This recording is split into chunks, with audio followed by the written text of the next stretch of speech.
Hello, everybody. It's me, Coach CC Ojany-Bekhor. Welcome to episode 86 of the Authentic Leadership Podcast. Thank you so much for tuning in.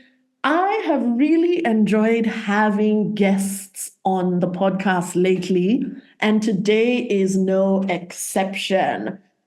I'm looking forward to the conversation I'm about to have with this gentleman. His name is Daniel Orenge, aka D-Man. He prefers to be called D-Man. D-Man, say hello to the people. Hi. Glad to be here. Thank you, Sisi. So let me just let everybody know about how I started coaching men as well. So, dear listener, for those of you who know me, you know I've been doing this work for 10 years, helping leaders like you solve your personal and professional challenges. When I started my business, though, I was talking only about career and I was coaching only women. But that lasted all of 3 months before I realized, you know what, it's important to talk about the stuff that's going on in your life outside of work. And then a few months after that, I realized, you know what, I should probably start coaching men as well. Basically, I had just made an arbitrary decision to start working with women only. And I'm just really grateful. I thank the highest that I got the inspiration to just start working with men as well. And it's been such a wonderful, wonderful adventure. Coaching and training both men, women. I've had other different genders as well in some of my workshops. It remains a privilege and a pleasure.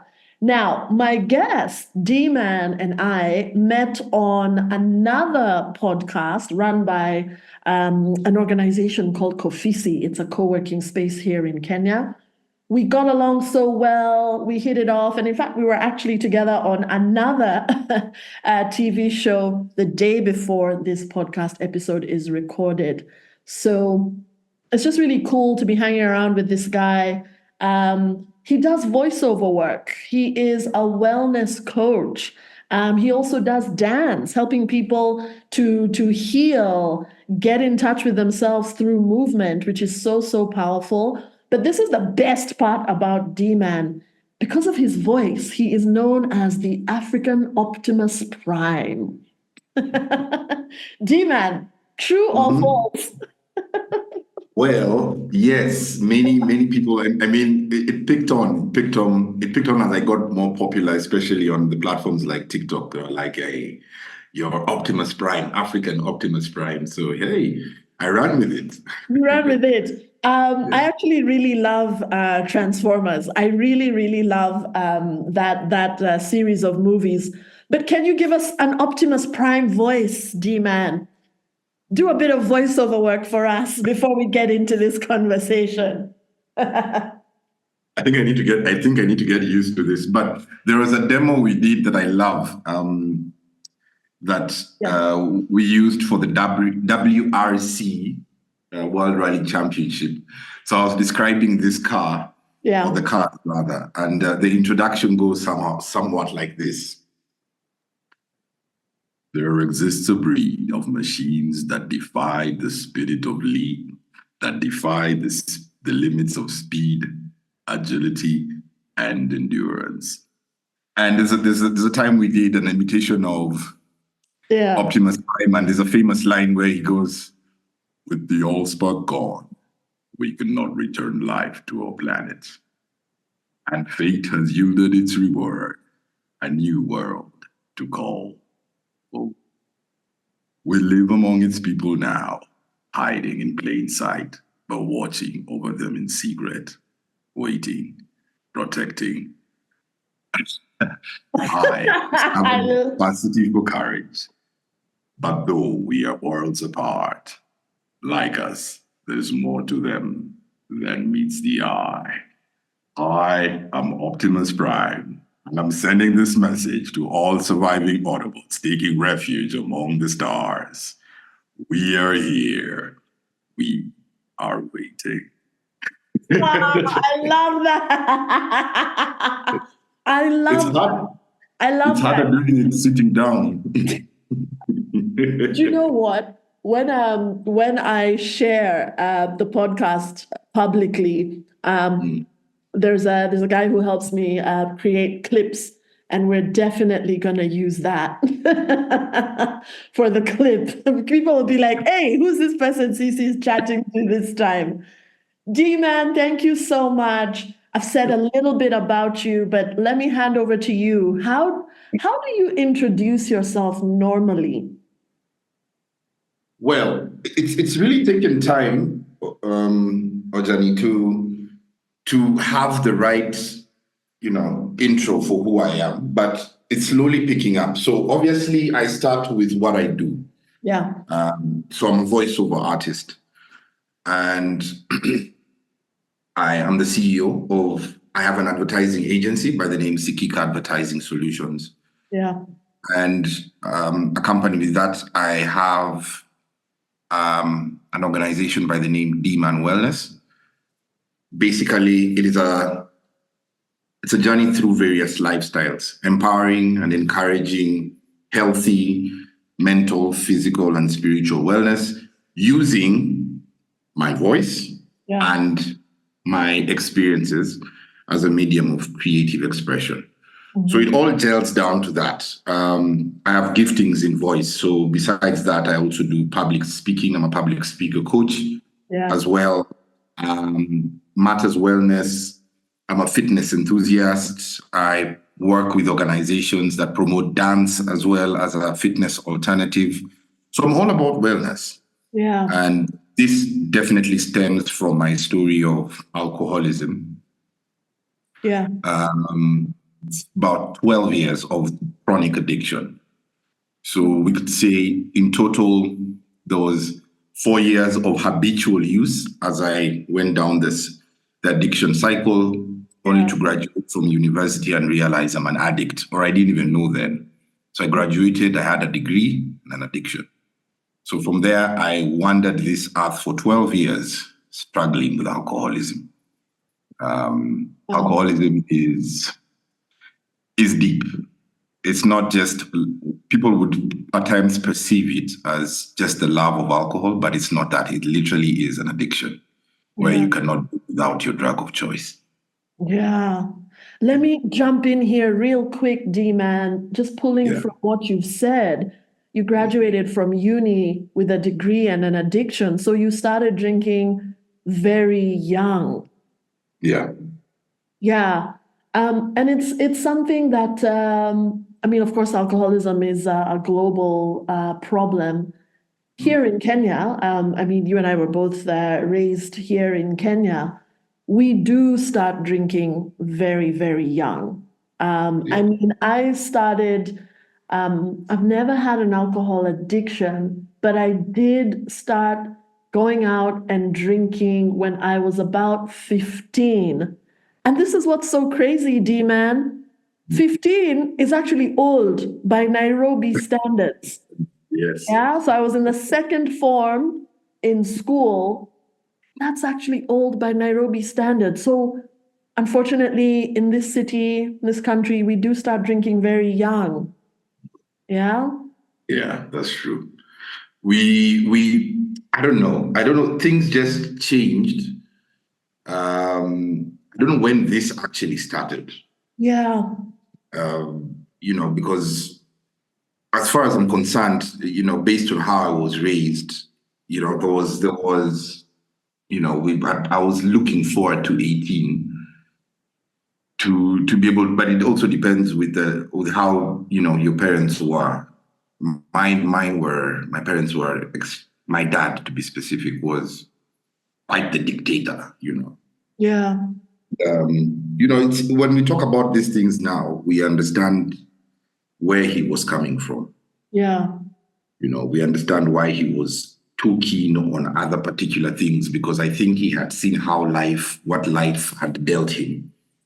So he was very keen to us following a particular route. Yeah. And little did you know that he was also a bit too aggressive. Yeah. The thing I normally ask myself is, considering that I am a dad now, Yeah. I remember how I was when I was a child and had a dad. and I want to always improve on that. So I wonder whether that was my dad's form of improvement. if that was, then where he came back must have been quite harsh, Yeah. Yeah. I mean, it makes complete sense psychologically, the things we fear most. The things we fear end up happening because we're so desperate to get away from them, and they end up finding us.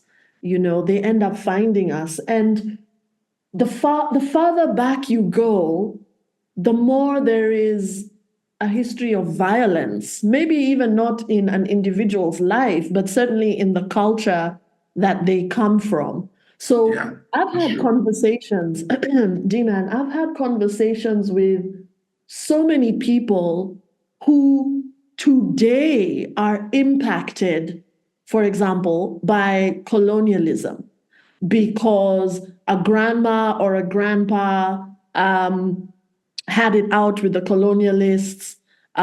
Their lives were directly impacted by the colonialists. And then, of course, it impacted how their parents were raised, and then how their parents raised them. So, for example, many, many, many, many years ago, I spoke to a lady who said they don't go up country to the village, to the rural area, because her grandfather chose to become a double agent, and people still remember their last name.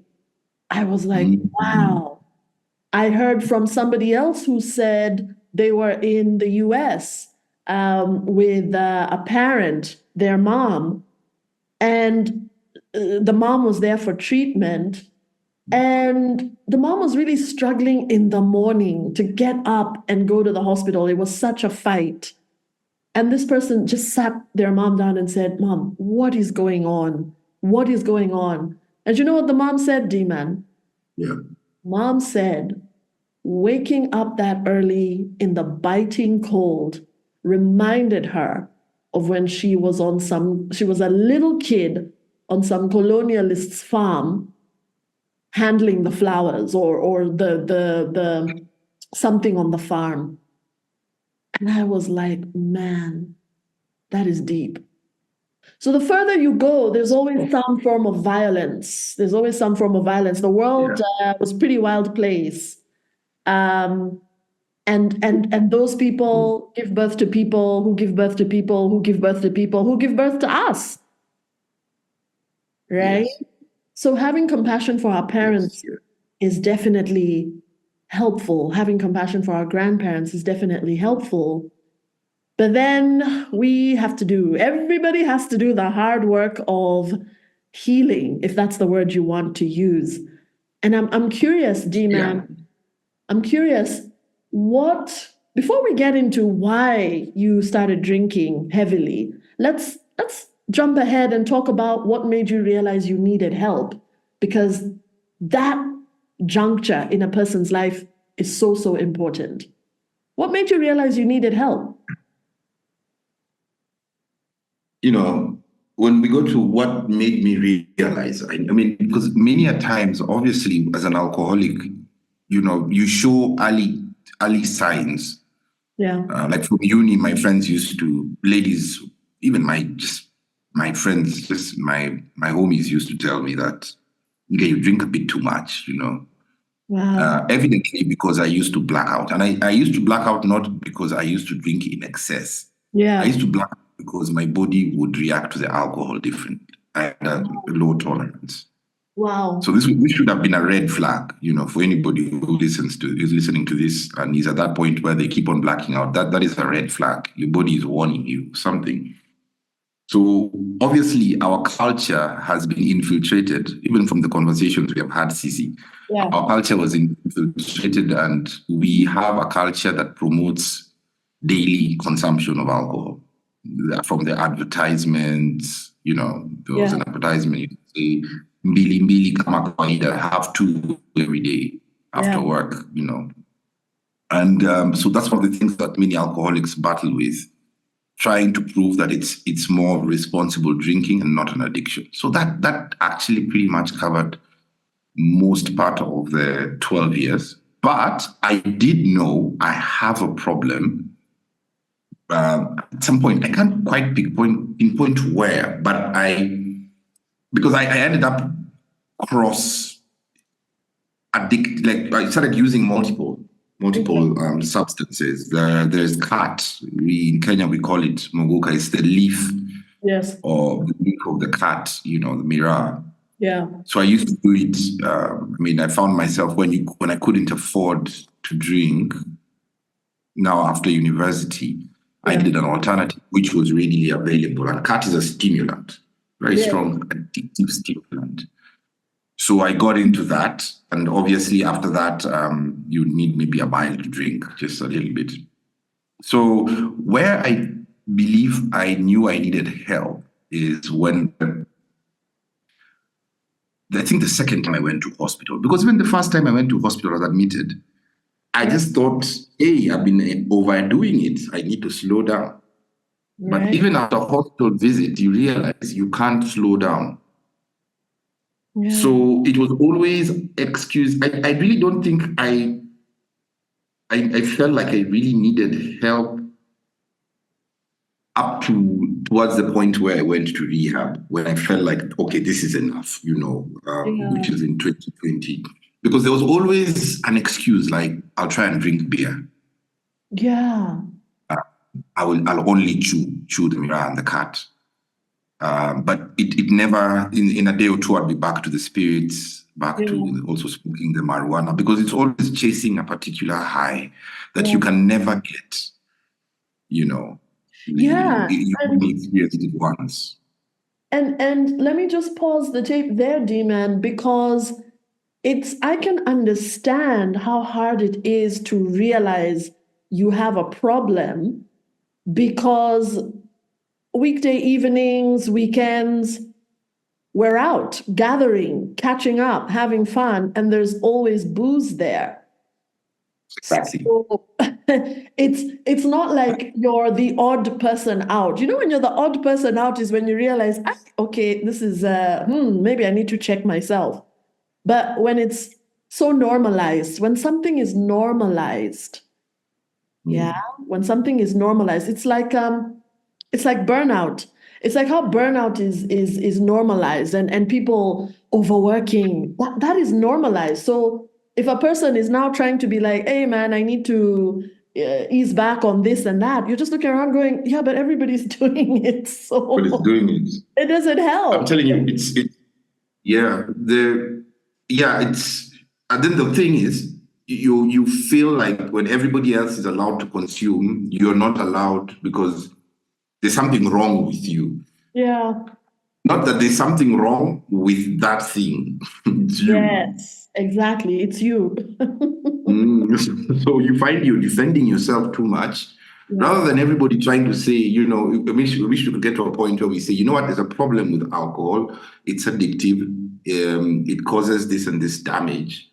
So we are all drinking it to our own, to our own disadvantage, So it's not about you, it's about us. But everybody else seems to make it sound like this thing is fun, this thing is good, this thing is necessary.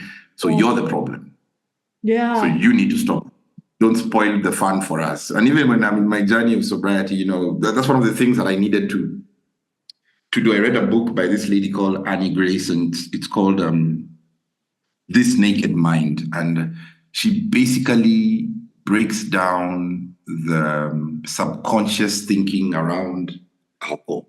She tells us all the lies that have been planted in our minds since childhood about it, because we end up looking at it from a key component in happiness, And she mentioned several occasions that she has examined people, because she was also an addict, and she said you could find people sitting down on a table and their moods are totally off. And immediately a bottle comes on the table, their moods change, not even before taking the sip of alcohol, So this is all mental, it's a wiring. Wow. So as a society, we have been taught things subconsciously that make it very hard for anybody who is stuck in addiction to get out. Yeah. We don't know how to And there are many reasons for this. Of course, trauma tends to be the reason, well, one of perhaps many reasons, but we don't know how to enjoy responsibly. We don't know how to say, hey, I'll have one glass of nice wine and I will leave it there. We're celebrating at this wedding. There's this more. And really it's just covering up something, because alcohol numbs most people, right? Alcohol has a numbing effect. You know how you talked about how cat is a stimulant? Yes. Alcohol has a numbing effect. And I'll tell you something, D-Man, I managed to escape the alcohol, the overindulgence in alcohol and the alcoholism trap, I believe, for two reasons. Number one, I didn't see my parents overindulging. In fact, I rarely saw my parents drink. My dad would pull out a beer when a guest came. Maybe my mom and dad would drink a little bit when we went out, but I was really saved by the fact that it was not normalized in the home for people to be drunk and disorderly. That's number one. Number two, my system is so weak. I start to feel really, really bad physically. I can't even finish it's a bit of a joke, and even my different friends know this, and I own this. I'm like, guys, I'm weak. I'll have a sip of the wine and then I'll pass it on to my husband or somebody else, or I'll just take a sip. And it's ended up being very lucky for me that horrible feeling that people get when they are majorly hungover, I get that horrible feeling very quickly. And so I didn't get a chance to really get into I'm really enjoying this. It's so awesome. But that's just the luck of the draw, That's just the luck of the draw. Let me ask you. Oh, sorry, go ahead. No, I was saying we're all different, genetically. I keep on saying I never got addicted to cigarettes, though I used to smoke once in a while. I hated them. Yeah. So does that mean I should pass judgment on somebody who's addicted to cigarettes? It's just a better understanding that we are all different. So like for you, you had no room to tolerate anything over and above with the alcohol. Yeah. So for the alcoholic, there was some tolerance that was acceptable that got us into the addiction. Yeah. And many people would not look. I think we just basically are a society that needs to be, taught about these things. So we could stop all this judgment, because the judgment is what brings about the stigma. And this stigma is what really makes it hard for anyone to make a decision with regards to these things, And I feel like it should be, I feel like if I was to sit with you, you're in a position to, if I told you, hey, I don't drink, you wouldn't ask me why, Yeah. Unlike elsewhere. Yeah. I used to get asked. I used to get asked that a lot, D-Man, but I've shared, I've been doing this work for 10 years. So I've shared publicly in one-on-one sessions, but also in group sessions. I used to get asked a lot. And I remember at one party, one guy asked me, did something happen? And I just burst out laughing. And what I realized when I became a coach, D-Man, is my not drinking was triggering people. That person who is not doing the thing that you're overindulging in will upset you, because it shines a light on what you're doing. Exactly. I'll never forget, years ago, one of my very first coaches, she and I talked about acceptable addictions. Those addictions, D-Man, that society has said, no, that's okay. So for example, overworking, D-Man, you see, different people have different tools or weapons to avoid the pain. And that's really what we're talking about here. Exactly. Yes. Escaping. Yeah. Escapism. So overworking is an acceptable addiction. You're considered driven, you're scoring goals left, right, and center, you're seeing success. Burnout is being worn like with a badge of honor over gymming. I've had clients, for example, who've realized their form of escapism is exercise, and they've realized, wow, I need to deal with what I'm trying to escape from. So I remember my first coach and I having this conversation, and we had this conversation because for me, I was so focused on success, professional success. And she was honest enough to go, Cece, what's really going on here? So we need, dear listener, to also be aware of some of those quote unquote acceptable addictions. Anything you're using as a crutch to run away from the pain is going to blow up in your face eventually.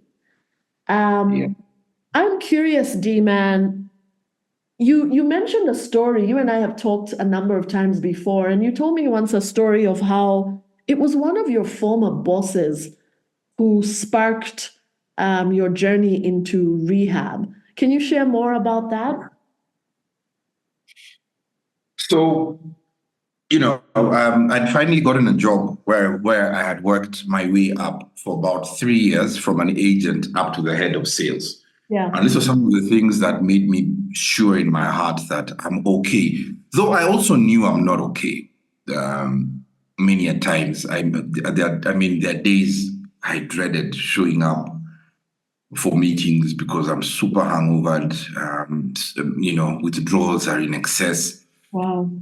It was a roller coaster, but with a sales job, you're able to hide things because Yeah. you could say you're in the field. So I was able to rise the ranks, and I became head of sales at this organization. And I was doing well, but I was doing a fraction of what I possibly can do. Yeah. I missed Monday meetings. My agents would come to the office. Then I'd give a flimsy excuse because I'm struggling in the house. I just woke up.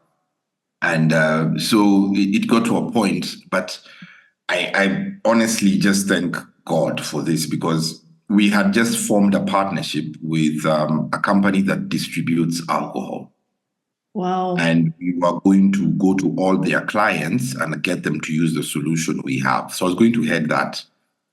I can imagine that I've done more damage than good. Wow. Considering I once worked for a company here in Kenya that produces alcohol, and that also increased or moved me steps ahead in my addiction journey. So at this particular point when we were going to start working with these guys, I was meant to attend a meeting in the morning and lead the team, and I couldn't. This time around, my brother was around with his wife, and they had seen this addiction. They had been praying for me for quite some time, and they had seen it chew into my ear. Yeah. And even there's a particular day I had pushed my mom because she was standing in my way, and I was having a severe withdrawal. Severe. This is when my third born had been born, my girl, my only girl. Yeah. So I knew this, especially when I had pushed my mom, I knew this is not right. Something must give. I can't live like this. Yeah. So I had taken leave and I was called back to work. So that particular morning, I didn't go. And I sent my boss a message at 3 o'clock telling him my son is unwell. He obviously knew this is a problem. This is just the alcohol. Yeah. And so he had to go stop what he's doing to stand in for me. And we had a conversation and he was very mad. And he told me, Daniel, if you want to continue drinking, you tell me, we stop this work so you can go and drink. And I was really, really frightened because by this time my firstborn has just started school. My secondborn is about to start. Yeah. And I was like, what? I lose my job again? Yeah. Then what happens to my children? What happens to God? How's that going to work? Yeah. So he called me in for a meeting. I sobered myself up. I used to have a way of doing it. And chew, because the stimulant would chase away the toxins, the alcohol, yes, to chase it out. Wow. And it was like self-medicating. Yes. So I finally went for the meeting, and in my heart, I was like, you know what? I'll be asked if I have a problem, and I'll have to just accept, but hopefully they'll allow me to continue working as I get help. So when I went and I saw him, and we sat down, and he asked me, this the same question he once asked me when I was new. And I had just gone through a stupor. So he asked me the same question. He told me, Daniel, we have seen you grow. We have grown you as well, and you have immense potential. But I need to ask you this. Do you have a problem with alcohol? And I told him, yes, I do. He said, thank you for being honest with yourself. Now, as a friend, I would really request that you find the necessary help. And I told him, yes, by all means, I'm going to do that. As a matter of fact, I've been told about this thing called AA and blah, blah. It was like, great. But also as a director, I'm sorry to tell you this, but we have to let you go. Wow. You're a risk to the business right now. You've tarnished our name in front of clients when they've come to the venue. And because the CEO had seen a lot of potential in me, and he used to advocate for me to represent the brand. So you can imagine how I used to turn up at times during events, and I'm the one who was drunk, you know. Yeah. And it didn't look good. So he told me that my heart sank. Yeah. I couldn't believe it. I was like, this thing is robbing me again. Yeah. Now it's going to do this to my children. Then he told me, but if you get help, 3 months of proper treatment, we will consider taking you back. My sister was the HR manager at the company at that point, and she told me they had had a discussion, the three of them, including the CEO, and they didn't know whether this was a good idea to let me go because they were concerned with me. They were like, would we plunge him deeper into this? Yeah. But they had to make a business decision. Yeah. As much as they were fond of me. Yes.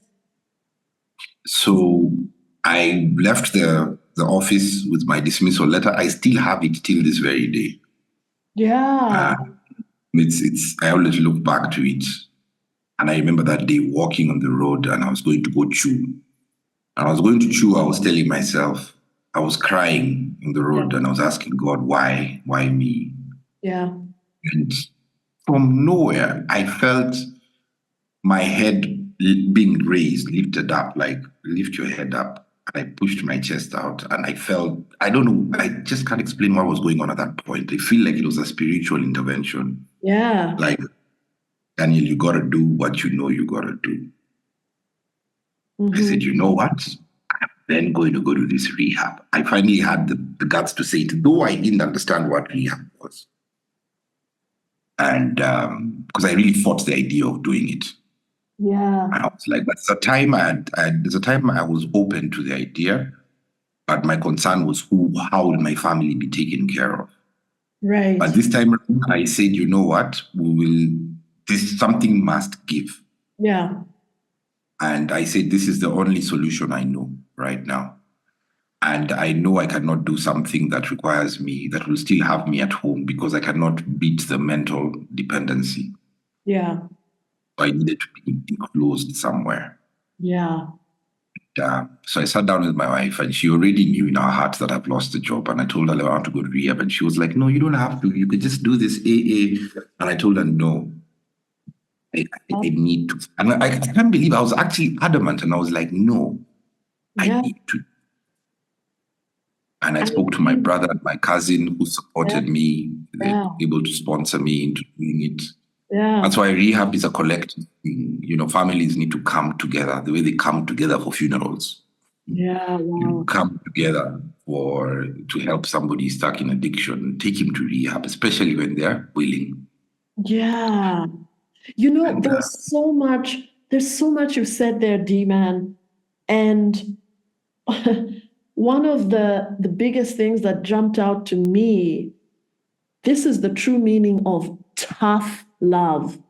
Hey man, we're gonna take this job away from you, but this will be good for you in the end. That's tough love. Yeah. As opposed to, this guy's great at sales, let's keep him on, it'll be fine, don't worry. Or this other response, that's not my problem. No, this is a boss. Yes. You know what I mean? Tough love. Yeah. Yeah, because a lot of people don't understand what tough love is. We get confused and think tough love means being aggressive, being violent, being nasty, being mean. I'm just trying to toughen you up because the world will toughen you up. I say to clients, the world will slap everybody in the face. Let your home be a safe space. But even in that home, you'll have to dish out some tough love, where you're either taking something away from someone or being really firm with them in the knowledge that this will be good for you in the end. You see, there has to be that this will be good for you in the end for it Yes. to be tough love. Yes. Let me ask Yes. you something, D-Man. You bought a copy of my book. You'll have a read and you'll see that I'm very honest about the fact that, when I was growing up, I felt quite lonely. I felt quite different. And then it became this thing of, I get positive attention when I get good grades. So that's for me how the addiction to success started. Are you clear about what was the source of your pain? Did some of those things become clear for you, for example, in rehab? I can say this, two things, honestly, if I feel these things were covered, the addiction would not have appeared. Number one, lack of affirmation from a father. Yeah. My father was just he had his wounds. Yes. He had gone through life and life had dealt him a serious blow when he lost a lot of money in politics. And he lost a house, he lost a lot. So he didn't heal from that. So he was very bitter. Yeah. And it brought out all the rage in him. So we was pretty much scared of him. And I have this child, my fourth born, when I came out of rehab, he's called Gerard. Yeah. And Gerard is very fond of me. Very. Ooh. Like, he's very, and it's so like me, he's aggressive. How is that? I love that. When I try to tell him no, he says, he's also saying no, D-Man. You see how God works. You have the child you deserve. Yes, absolutely. So, I look at Gerard and I'm like, if I come every day angry about my alcoholism and how it set me back, angry about, many things, and I don't give him the attention he needs, something else will. Yeah. Eventually. Yeah. So I felt that who finished off eventually well, because we had very good conversations towards the end of his life. Yeah. That I'm grateful to God for, that he was able to finish well. Even the days we would sit down and eat, and he'd tell me, stop ordering a soda. I know what you want, and I don't want your mind to be out there. I want your mind here. So I'd say, okay, I'll have a beer. Then he'd tell the waiter, give him two, Wow. And this is a man of God, a man in church, doing that, meeting me at my level, Yeah. And so it's not about, he probably came to terms with some of the things he could have done better, but based on what you have asked me, that lack of affirmation is what led me looking for it. And my peers gave me that, and the peers I was with, all of us were busy trying to have fun and drink. Yeah. So I did it over and above for praise. Yeah. And then two, it's lack of a balance of extracurricular activity. Yeah. I felt like because I was very, very, I used to run, I used to just love sports, and my parents didn't really support it. I mean, they didn't understand who I am. Like, this kid needs to run. Yeah. So can we strike up? It's okay, go play. Because I remember as we were growing up, there are times they would lock us in the house so we can read. And I'm not thinking about books, I'm thinking of running. So that was suppressed. Yes. And I always found a way, like even you can see through my university years, playing sports, rugby. Yeah. When I went to St. Mary's, I was doing IB. They also moved me from there because of the rugby. And they were like, let's go to university. Then I picked up the gym. And so it was always part of me. And I feel like if that was recognized and given the time of day, Yeah. it would have kept me very preoccupied, because I've seen young guys in the gym, like there's this guy I know who he really exercises, and you can see where he has come from. His brother influenced him positively, and he spends his time exercising, Yes. especially through those transitions, like from high school to university. Yeah. There's a window there. So if your parents do not support some of these things, like I remember I had to look for money, walk all the way to a particular place to exercise. Like if my parents just said, you know what, Dan, we've paid for you the gym. Yeah. They would have killed any opportunity for drinking, because I loved this other thing. Yeah. But now they create a provision for the alcohol, which I eventually did by force. Yes. So those two, affirmation and extracurricular activities, I think it falls in gifts and talents. They were not nurtured.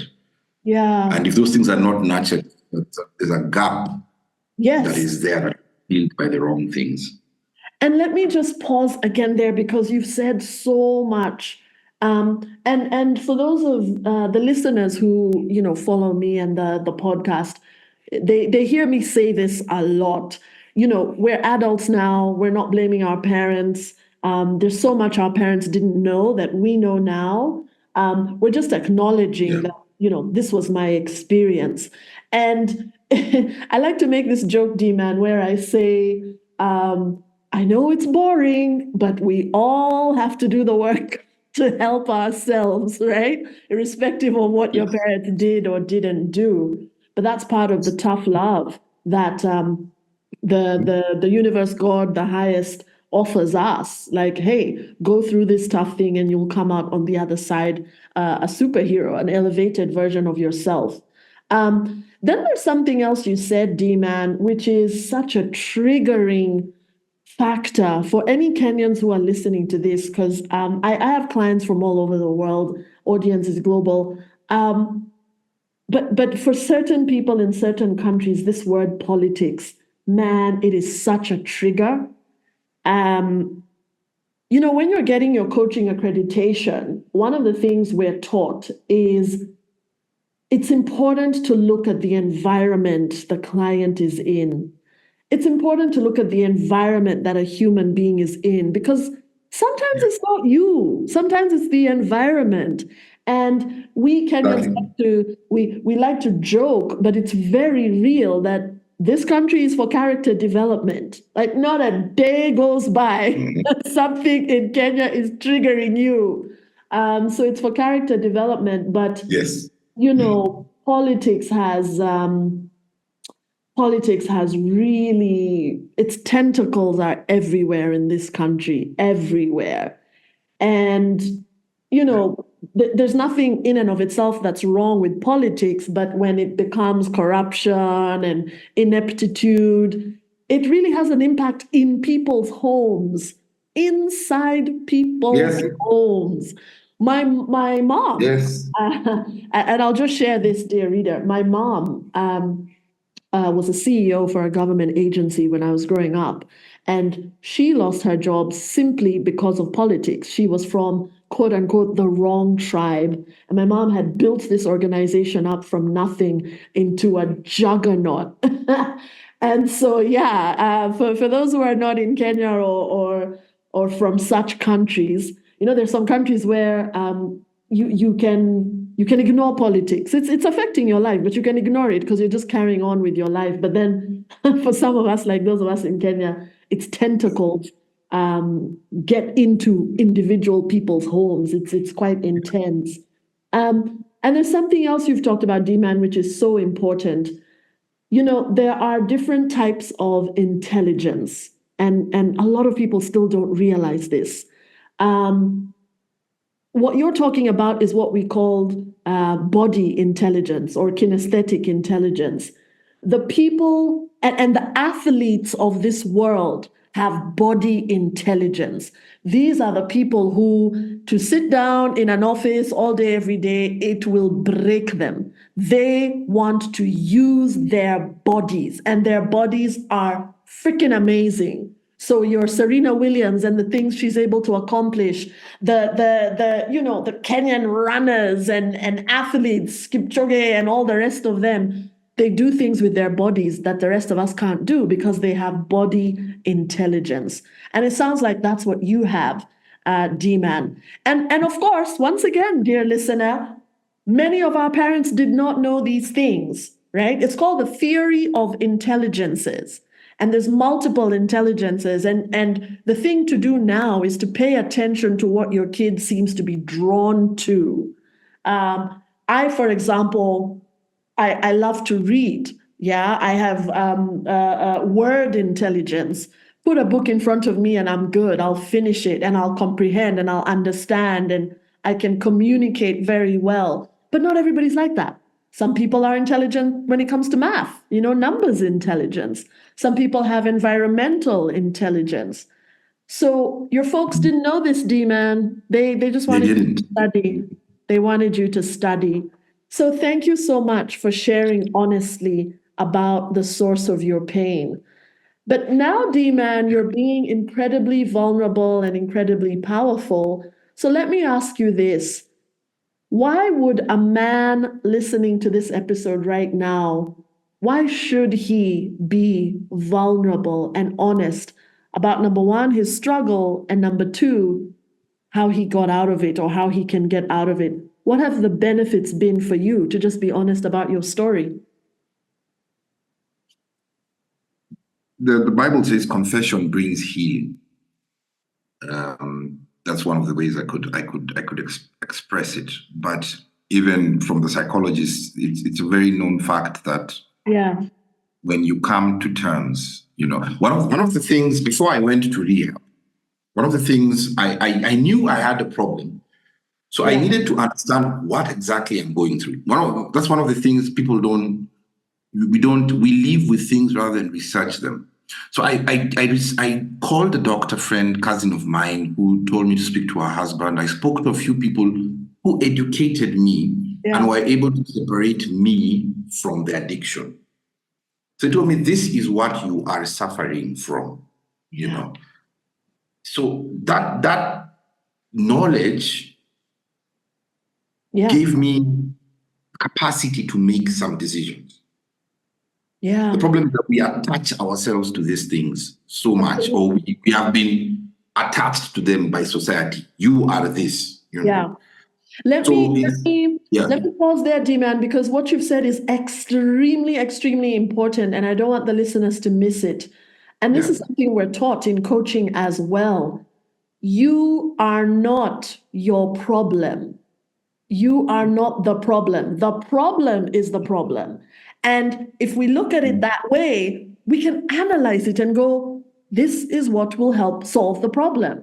But if you are so intertwined and you think, no, I'm the issue, then we start getting into depression, so it's really important. And thank you for raising this, D-Man. The problem is the problem. And we can solve the problem.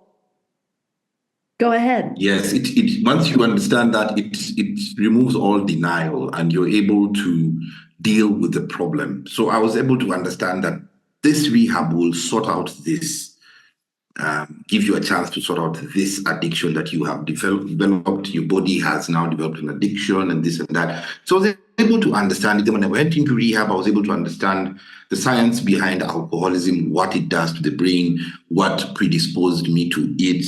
And I was able to pour grace on me. I was able to say, but now that I know, I tell others because I'm free.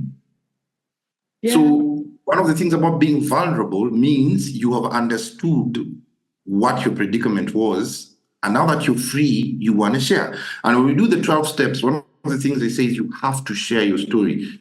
In step 12, because service, you cannot get this and keep it to yourself. Wow. Some weird, funny thing is that it works against you. So once you have discovered, once you've been liberated, you need to share. It's part of your journey. And I think it's all intertwined with the cycle of doing things for others. We're not here for us, but for others. And also, D-Man, when you keep it quiet, you introduce shame. So when you talk about it, the shame dissolves. Yes. Yes. People always ask me, you don't feel anything. I'm like, no, I don't. Yeah, as you say, that's actually very correct.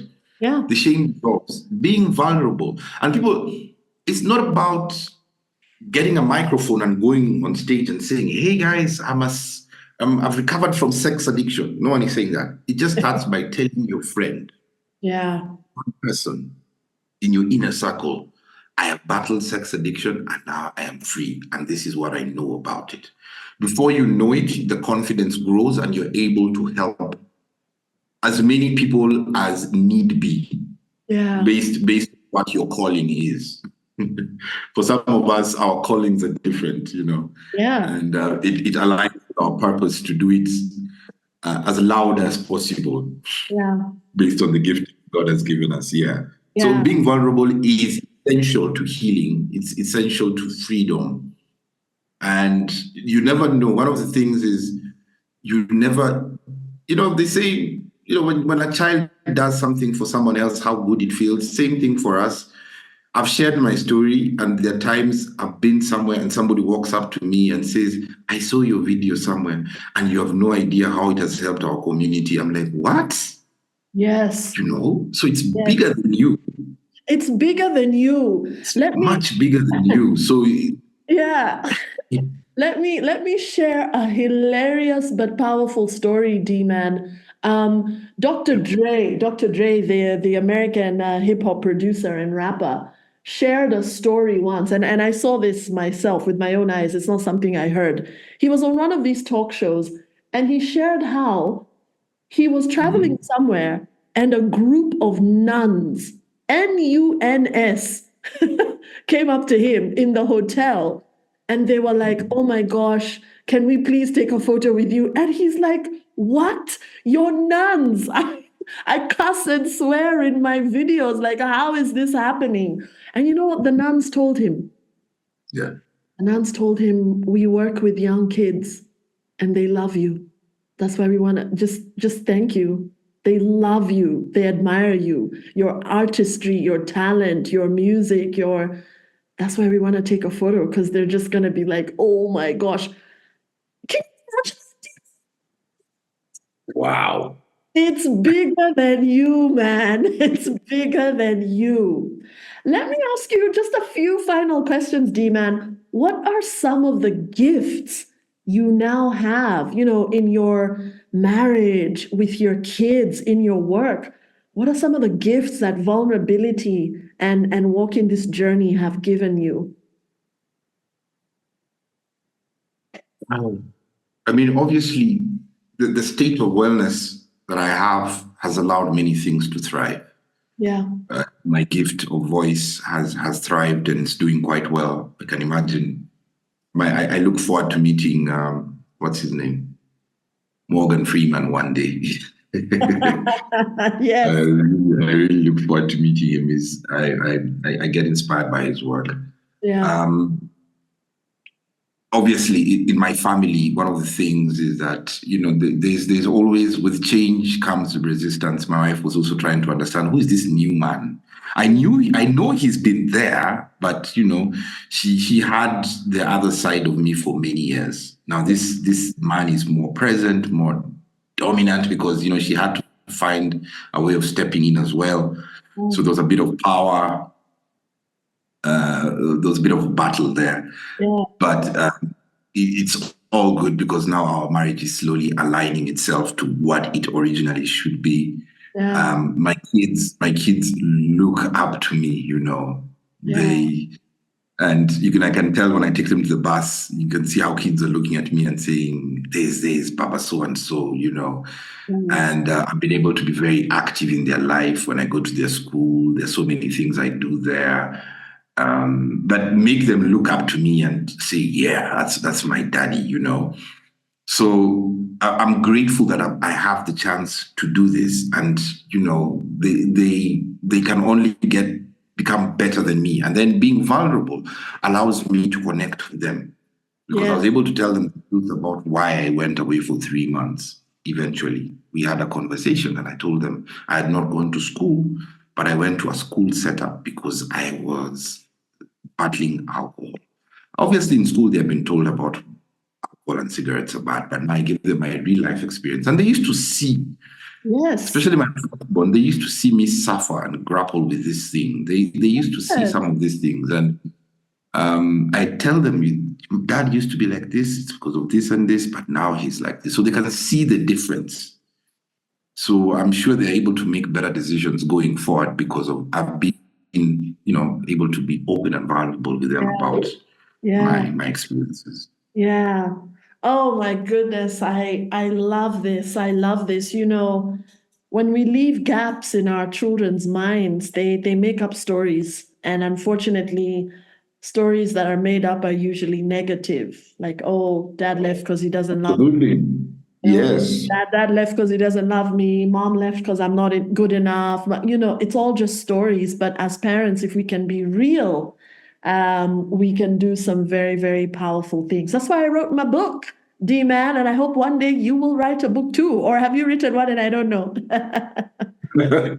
I'm glad I know you, Ojany. I'm sure through this, it's not coincidence. I'm sure on my journey, I'll be able to achieve some of the things you have done.